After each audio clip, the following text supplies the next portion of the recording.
क्या इन्होंने नहीं समझा कि जिस अल्लाह ने आसमानों और जमीन को पैदा किया और वो इनके पैदा करने से थका नहीं, वो इस बात पर भी कादिर है कि मुर्दों को जिंदा कर दे?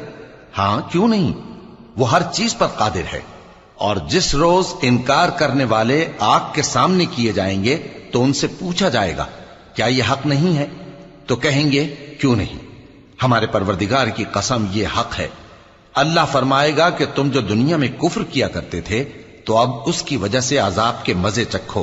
बस ए नबी, जिस तरह और आली हिम्मत पैगंबर सब्र करते रहे हैं, उसी तरह तुम भी सब्र करो और इनके लिए अजाब जल्दी ना मांगो। जिस दिन ये उस चीज को देखेंगे जिसका इनसे वादा किया जाता है, तो ये ख्याल करेंगे कि गोया दुनिया में रहे ही न थे मगर घड़ी भर दिन। ये कुरान पैगाम है जो पहुंचाया जा चुका, सो अब वही हलाक होंगे जो नाफरमान थे।